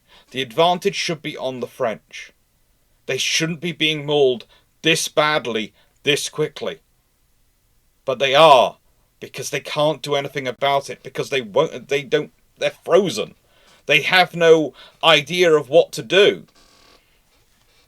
Purple Sovereign, as I've talked about, will move, and that gives space for Leander to slot in the position she does. And that happens because the Fence and Orion are blasting her from each side. She loses her fore and mainmast. She loses so much. It's, Orion's being bashed away as well. She has 2 men killed before Captain Samaras is wounded in the thigh. But, they keep on fighting. In return, the Purple Sovereign, well, as I said, she loses so much. She has her anchor's cable cut in an effort to try and escape the bombardment. One of Captain Pierre-Paul Racord's orders. He's trying his best for his ship. He does actually survive the battle, but it's worthwhile noting that there are ships listed as having heavy casualties, and that's mostly because the books, which had the lists of people aboard, got destroyed in the fight, and they weren't really sure how many people were aboard. So we have no real estimate for how many die. But if you consider that the Aquilon loses 300 and the Franklin loses 400, and they are the two ships next to each other, you can say heavy casualties probably 350 to 400. You can say 350 to 400 and not feel like you're incorrect. And be probably about right. And again, these ships have crews of roughly 500 at this point because of the loss, because of the foraging party ashores trying to make up for the stores taken off by Napoleon. It's just, it's terrible for them. And the thing is, Purple Sovereign drifts south, and actually as she drifts south, the Orion starts engaging her, because the French don't have recognition up, so they don't know who they are. They just presume a ship moving in the dark has got to be British. At which point, Orion and Defence start manoeuvring again. Orion has some fun at this point as well. There's a fire ship slowly drifts past it. We think it was possibly launched from Guerriere, but the trouble is the losses to Guerriere were so bad, no one's quite sure which ship lost it and launched it, because no one could really remember. But a ship's boat laden with flammable material just sort of slowly drifts past on fire. Purple Sovereign's out of the battle. Franklin remains in combat, but, well, remains firing, but Blanquette has now suffered a severe head wound, and Captain Gillier has been removed below because he's unconscious with severe wounds. They also have a fire break out on the quarterdeck after the arms locker explodes, and that's extinguished by the crew aboard, but that gives us maybe an idea of what might have happened later on. It gives us an idea to another ship. All this time, though, from pretty much as soon as the fighting began till about 2000 hours, Bellerophon, a 74-gun third-rate ship of line, has been keeping Orion focused on her. Instead of it being 3 ships engaging the Orion at this point, it has been Bellerophon solely under Captain Henry Darby. You cannot fault the bravery of this crew. There is no scenario where anyone would expect a third rate to stand solo against a first rate for this long in this close range combat with this kind of fighting going on. It shouldn't happen. There is no circumstance where you have a well-trained, well-drilled, well-led crew on that first rate and that third rate is not splinters by now, because the same differential between the third rate and the frigate earlier when they engaged should be going on between the first rate and the third rate. That is the reality it should be.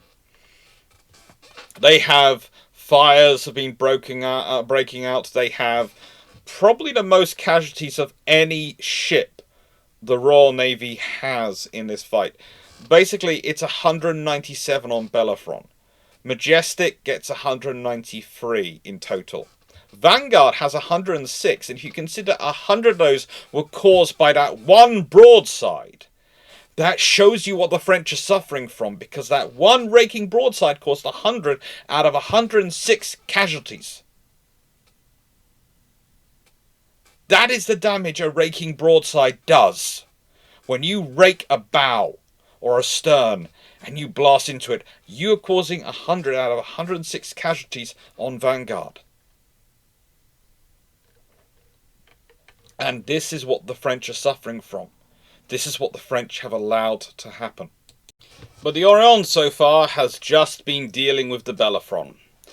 However, the Bellerophon alone has, well, how do I put this, has managed to hit Admiral Brueys in the midriff with a cannonball, which almost cut him in half and caused him to die 15 minutes later on deck because he refused to be carried below. He wanted to give his sailors morale, when actually all they say is that. Her captain, Luc Julien Joseph Casabianca, had also been struck in the face by flying debris and knocked unconscious. And his 12-year-old son had had his leg torn off by a cannibal standing beside his dad on the quarterdeck. Yeah. And that's what that's what Bellerophon has been doing to her.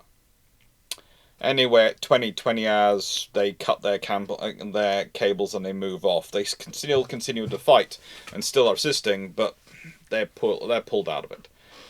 They occasionally are flying the flag saying we're out of the fight, but then they drop it down and start firing again. It depends on how their repairs are going, honestly. However, she is soon replaced. And she is soon replaced by more ships coming up to engage the Orion. The Majestic, which had managed to disentangle itself from the Tonnant, and the 80-gun Tonnant, had fought bravely. Its captain, George Blagden Westcott, was killed by French musket fire, but she had Lieutenant Robert Cuthbert assume command, and he had disentangled the ship, managed to maneuver the Majestic so that by 20-30 hours it's stationed between the Tonnant and the Hiryu. Sorry, I had to sneeze. And the Hiryu. And was engaging both. That is the Majestic. That is the second highest losses of any British ship. And, yeah. Honestly, Cuthbert does a really, really friggin' good job. But again, this shows the depth of command the British have. The depth of command. The captain's dead, that's fine. The first lieutenant executes an incredibly difficult manoeuvre, getting a ship out of a tangled mess it was in, and pulls it off, and then pulls it into a fighting position and carries on fighting. This is an advantage. I've talked before already, and I'm going to emphasize this again. This is what the British have the advantage of. It takes 3 years to build a ship. It takes 300 years to build a tradition. That is the famous quote as taken from Cunningham. But Cunningham missed out a bit. It takes 30 years to build a crew, in the traditional quote that's gone through the Royal Navy. And the trouble is for the French is the 30 years prior to this, they had been killing their officer corps. They had been killing their senior officers. They had been going at them as like they were the Joseon Corps in Korea during the Imjin War. They are going for their officers. This is the same thing. This is the same thing they've suffered, and this is what they are reaping. This is what the Battle of the Nile is, and this is why later on Spain, the Netherlands are all going to prove so important to the French to try and conquer or ally or suborn to their needs, because they need to rebuild their naval strength. And the trouble is, their lack is the people, not the ships. They can build the ships, they can't build the people. It takes too long. They don't have the time. And it's at this point that Leander is now in position. She fires on Purple Sovereign as she's going in, and then, as as she says, she finds herself between. She actually ends up positioned between Franklin and Orion because of the way Purple Sovereign's moved, and she rakes all three of them. She does a rake on Purple Sovereign, she does a rake on Orient, and then she does Franklin. She smashes her way through all three. Again, a 4th rate shouldn't be able to do this. She should not be able to position herself between an 80-gun ship and a 120-gun ship and blast away merrily if they are being competently led and run. But that's what she does. And when you consider Leander has 72 casualties and just has her mast... No, 14 casualties. I read the stats of Alexander rather than Leander. I'm sorry for that mistake. 14. I honestly couldn't believe my own notes. 14 wounded, no dead, and lightly damaged from this fight. HMS Alexander, which turns up later, a 3rd rate, comes in and engages, has more, has 72. 72, but Leander? Oh, that's fine. She has 14.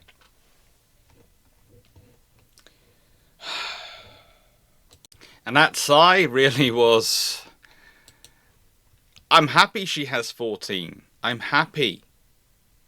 But I'm also sitting there going, this is... it's almost depressing from the French perspective how little damage they are inflicting in return for what devastation they are receiving. And this is why battles like this are so rare. It's rare you have a force which has put itself in such a bad position that this can be done to it.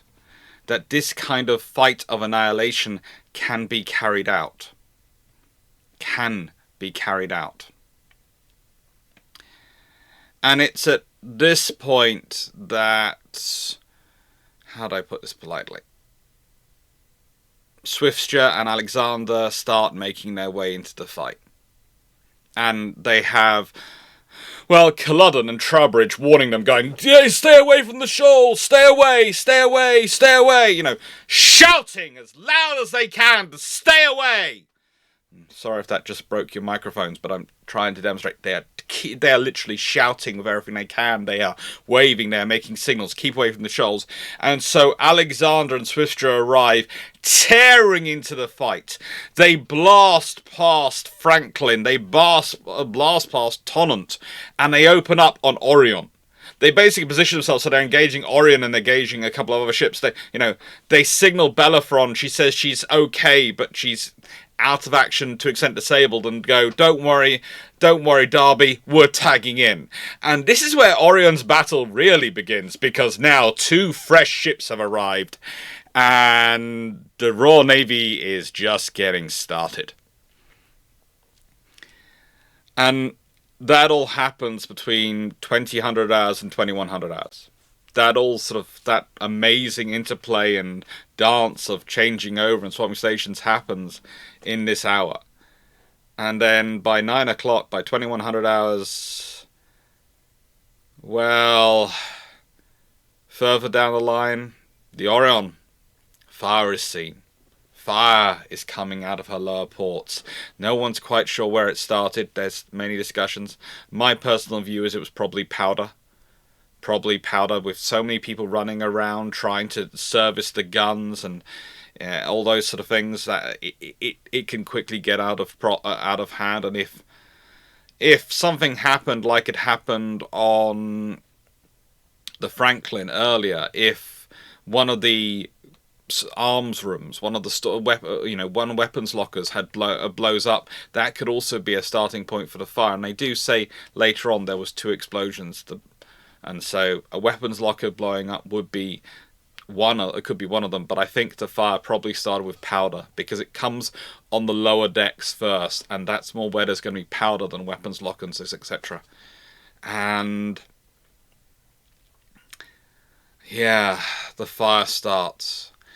And the British ships, they respond by pouring cannon into those areas to prevent the French from doing firefighting, to fan the flames.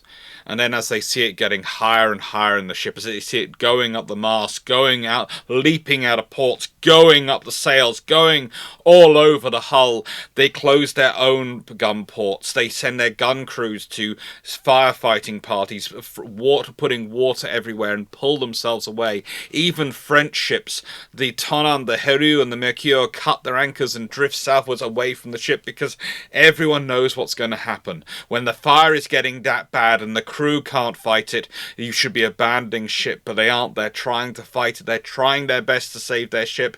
And then at 2200 hours, 10 o'clock, on the 1st of August 1798, it goes boom. It goes boom. The percussion of the blast is powerful enough that the seams on the nearest ships get opened. The seams in their sails, some of the seams in their own, some of the spaces in their own wood planking. They have to start caulking things up between planking. Falling wreckage hits Swiftsure, Alexander, and Franklin, and they managed to use fire buckets to extinguish the flames. But the point I would like to make here is that, the vast majority of the wounded received on Alexander and Swiftsure, the 58 on Alexander, the 22 on Swiftsure, happen with that concussion force of that explosion. The body going off was so great. The vast majority of the wounded happens because of the explosion.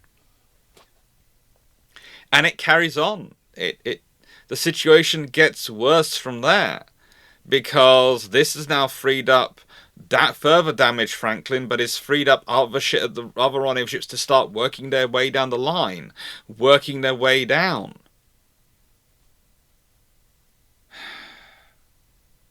We know most of what we do about what happened on the Orient from the account of Bernard Matard and others. He was a staff officer who managed to get ashore.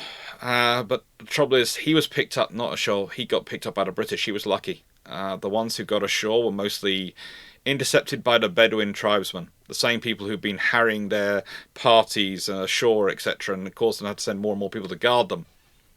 They were ashore watching, as you can see in this painting.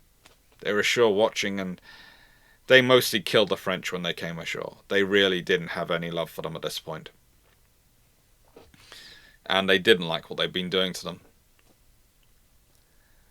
The fighting actually stops for 10 minutes, only to be opened by Blancois and Franklin opening fire. Because, well, that's what you do. You keep fighting. So at 22:10 hours, they start firing on Swifter. If you consider what their firing does to Swifter, and the fact that she has 7 killed and 22 wounded, and I said the vast majority of wounded were when the Orient blew up, you can tell how effective their fire was at this point. It's an 80-gun ship. It's theoretically an equal match, but by this point, Franklin is heading for 400 casualties out of roughly 500 aboard when the fight started. There is a discussion if there was more than half. Some descriptions and sources come out this go, more than half of her crew were wounded by this point. No. Considering how long she fights for, she's got a lot more than half wounded at this point. By midnight, it's Tonan, which is trying to fight away still. Commodore Astrid Aubert de Petit Toise, trying to fight Majestic and firing on Swifter when she came in range, but, Franklin had by this point given in, surrendered to Swifter in defense, and Tonan, well, she's being smashed. She's being smashed by Majestic and by other vessels, and by pretty much 0300 hours, he is trying to drift his Tonnant south away from the action, get her away from the fight, get her to Villeneuve, the French rear, which was doing nothing apart from smashing their own rudders. But the fight does continue through the night, and it really starts again at 0400 hours. In 0400 hours in the morning on the 2nd of August, and this is why this video is coming out on the 2nd of August, I think, from memory. I thought it would also be more fun to talk about it on a Saturday than a Friday. Anyway, what happens in the morning? Well, the French start firing.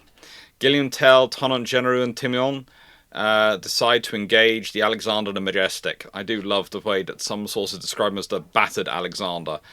This is a 74-gun third-rate ship of the line that has received a total of 72 killed and injured.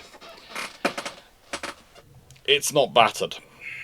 It's not good. You don't like to lose, a tenth of your crew. But compared to their French counterparts, no. She is not probably counting as battered. Majestic, yes. Majestic, with 193, she's lost a third of her crew. Killed and wounded. Vast majority of them wounded, 143 wounded. So some of them were back actually in operation by that point. Had managed to rest up, be restored to go do your duty, and were carrying on. The really worst thing for the French was that Goliath Theseus then pull up, and, well, The Artemis, the frigate, tries to stop the Theseus, but the moment she fires, the moment the Theseus is turning towards her, her captain, Pierre Jean Stadlet, strikes his flag and surrenders.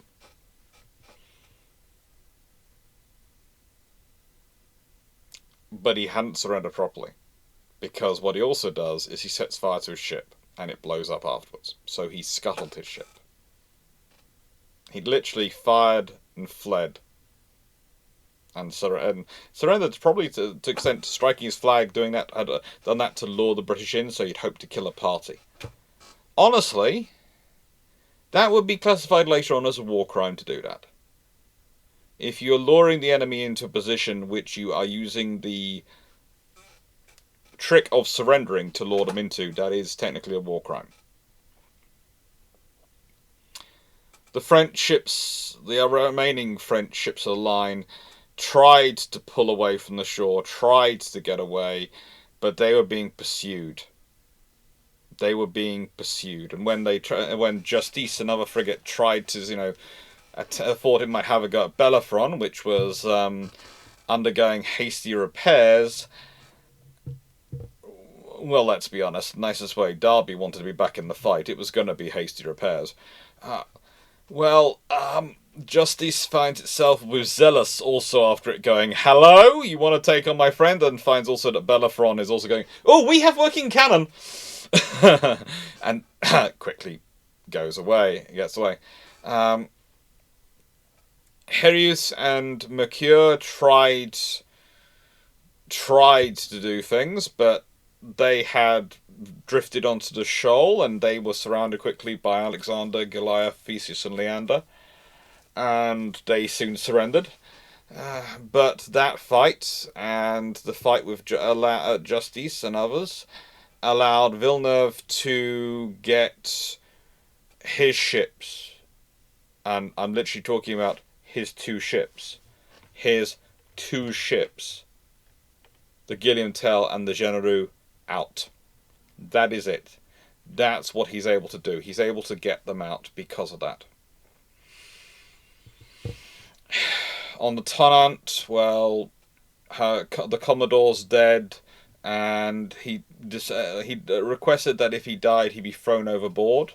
That's what happened.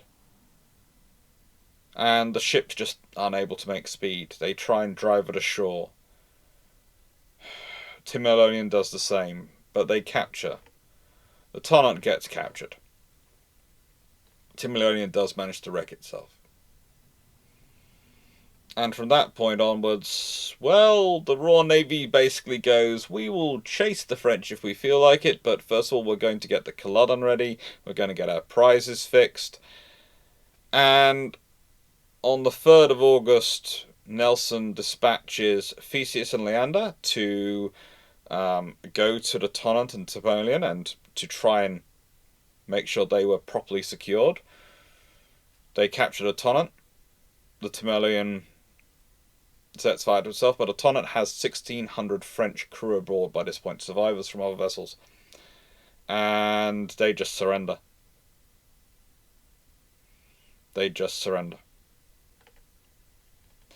What's interesting to realise is that the results of the battle are very much clear-cut, but also divisive. Why do I say divisive? Because the figures given are between 2,000 and 5,000 killed and wounded. 3 to nearly 4,000, or 3,900, captured. The thing is, if you start thinking through these ships and how they were crewed, and you consider the fact that the Orion alone accounts for 1,000 dead. 1,000 dead. With the Orion blowing up. I tend to lean towards the 5,000 killed and wounded. It's certainly, the figures start to add up more that way.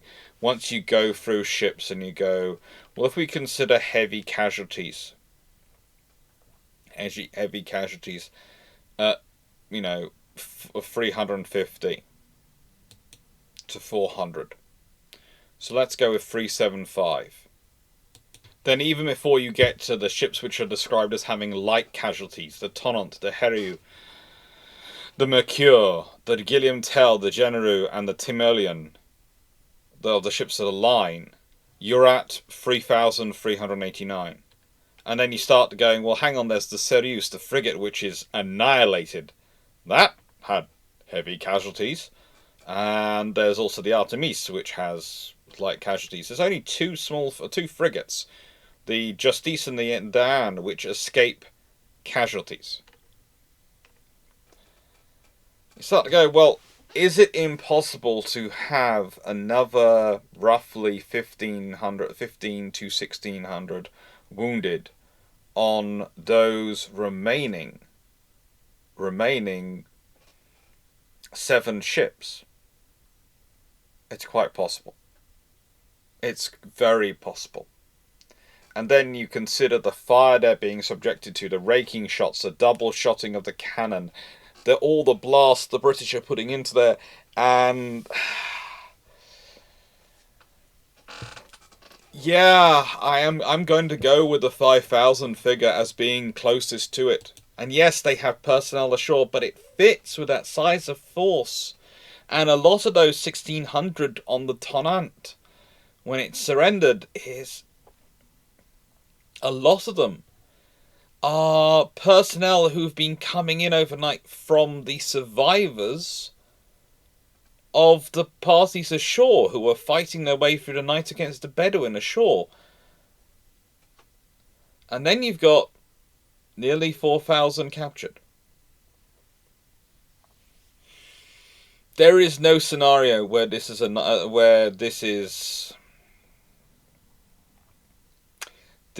a light loss for the French. Of their ships of the line, 9 are captured, 1 is destroyed, 1 is scuttled.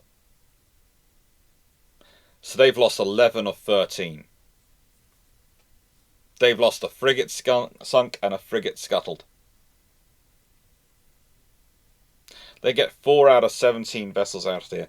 We are talking about a force which has lost nearly 84.6% of its ships of the line, and overall force structure has lost 76.5% of its force in terms of ships. That fits. The results of this battle are the Royal Navy has 218 killed and 677 wounded. And that's losses which Nelson is okay, he's not happy with, but for the scale of defeat he's just inflicted, he has lost 903 killed and wounded. And the wounded aren't really lost, they could recover. They're being treated as well as they can be. Actually, 905. Sorry. 905. He has inflicted, in comparison, possibly as many as 10 times as many casualties in terms of killed, wounded, and captured on his opponent. He hasn't lost a single ship. Even Culloden, which needs to be fixed up a bit more after having had a nasty time running ashore in the shoal, is able to be fixed up. Even Culloden.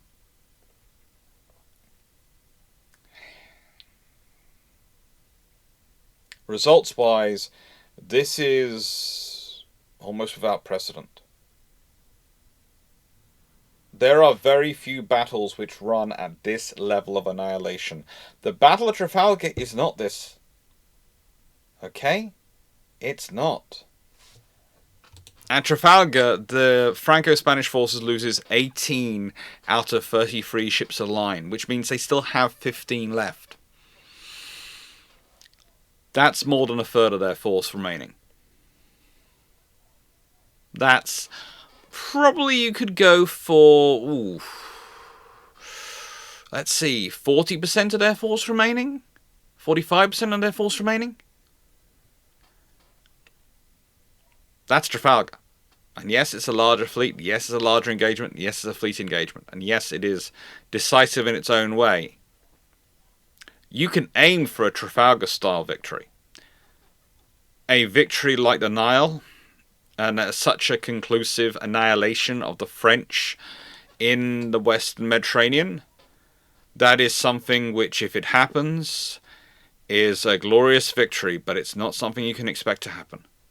The battles like this, we're talking Tsushima, Rozensky does his best to get his force ready, but the logistics and everything are against him. And there's a reason I'm talking about the battles I am this year. And Midway.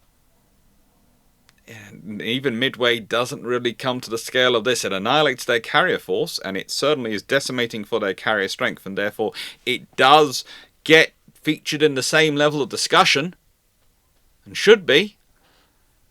But it's not an annihilation of the whole Japanese force on the same scale as this is. The Nile is a battle which is heroic and full of heroism on both sides. But it's a battle of annihilation. And it's a battle which probably shouldn't have come about if it hadn't been for the person for whom the consequences are most stark. Now, here's the really fun thing. Nelson remains in Abaca Bay for the next 2 weeks, assessing the situation in Egypt using the documents he gets from the prizes and writing reports like, "Victory is not a name strong enough for such a scene." It really isn't. But the thing is, and the thing that really matters, is that the results are going out round the world. They're getting out to everyone. Leander goes to Cadiz to give St. Vincent the reports. Nelson himself promotes a guy called Hardy to be his new flag captain, because his previous flag captain needs to go somewhere else, is injured, and is sorting all those things out. But if you think about how Nelson is there till the 16th. Yeah, 16th of August. He's in the bay. When do we think Bonaparte realizes what has happened? When do we think Bonaparte learns that this has befallen him? Well, truthfully, it arrives in his camp on the 14th of August, carried by a staff officer on the orders of General Jean-Baptiste Kiba, who was the governor of Alexandria, and the nearest senior officer to the scene still alive. And the report was of everything that had happened. Immediately, Bonaparte says, "We no longer have a fleet. Well, we must either remain in this country or quit it as great as the ancients." Yeah, that's a nice thing for the troops to hear, but no. Or rather, to put it in the French, "Nous n'avons plus de flotte, eh bien, il faut rester en sans compter, on sortir grands comme les anciens." Potentially. But again, he declares unfortunate breeze and puts the blame on Blanquet. He blames him. He says that Franklin was surrendered while undamaged. Franklin was not undamaged. Franklin was smashed. And it requires a huge amount of protestations to get that changed. Bonaparte, though, now has no supplies, and he was trapped in Egypt for a year. The general who the Directory is relying on, the best army the French have, all these things, is trapped in Egypt for a year. And when he does return to France, he returns without his army, which leaves his army trapped in Egypt. And during that year, he spends most of his time fighting the Ottomans, causing more trouble for the French. Although, to be fair, thanks to Leander being captured by Genereux, she doesn't... Is it Genereux or Guerriere? Let me check. Yes, it was Genereux. It was Genereux. So many French names, so many G's going around. You have to make sure you've got notes there, but then you're going, hang on, I'm going to double check even my notes, because there are just so many G's going around. And that delays it getting to Britain, so Britain doesn't really get to take advantage of it. till after the 2nd of October. That's how long it takes them to get the news and get confirmed news. The rest of the world, though, was reacting beforehand. And this is the big thing. Consequences for the war. Russia joins the war. Austria-Hungary joins the war. The Ottomans joined the war on the side of Britain. This makes the strategic position for France immeasurably worse, immeasurably more complicated, and immeasurably more difficult. Honestly, the War of the Second Coalition, it's in many ways defined by this battle which takes place technically before it even begins. Technically before it even begins. And that's quite a scary thing when you think about the course of a war, that it can be defined by a battle which takes place before it begins. But the reality is, these coalition wars, this period, we sometimes call the Revolutionary Wars, we sometimes call other things, is the Second 100 Years' War. It's an ongoing war between Britain and France. Theoretically, but realistically, it's Britain and France at the heads of two different organisations, or groups of states. At one point, France is standing for the traditional states before they descend into revolutionary France, and then they're the revolutionary states. You know, what the French managed to bring their allies to a different view of the world. And the British, for a while, are standing for the modernity, you know, the modern mercantilist view of the world, the economics, the empire, the expanding industry. And then they become the protectors of the existing world when the French switch sides. It's an amazing about face. It makes modern politics look rather simple and straightforward. The one thing I would say, though, and we'll be getting to the question in a bit, because frankly I think we've reached the point we can have a question, and I always put a question at the end of these videos, is what worries me is the sheer number of people who apparently collapsed unconscious when they hear the report. And apparently there's Lady Hamilton, who at the sight of Nelson, who she's meeting for the third time, collapses so violently she's unable to see anyone for a couple of weeks. Seriously? Is this something weird which was going on in the 18th century? Or is there a reason for this going around? Why? You know, Lord Spencer, who was the Lord of the Admiralty, collapses when he hears the report on the 2nd of October. Why are you collapsing? Why? Yes, it's an amazing victory, but even an amazing defeat, you shouldn't be collapsing. You're supposed to be getting on with your job. But I suppose that's what passes for news in a time. Maybe we're just jaded. Maybe I'm just cynical. The really interesting thing to me for the consequences of the war, and the consequences for the Royal Navy of the war, is that this battle nets somewhere in the region of £130,000 in prize money alone. £130,000. According to the Bank of England's inflation calculator, that's the equivalent to nearly £14.5 million in April 2025. That's a lot of money.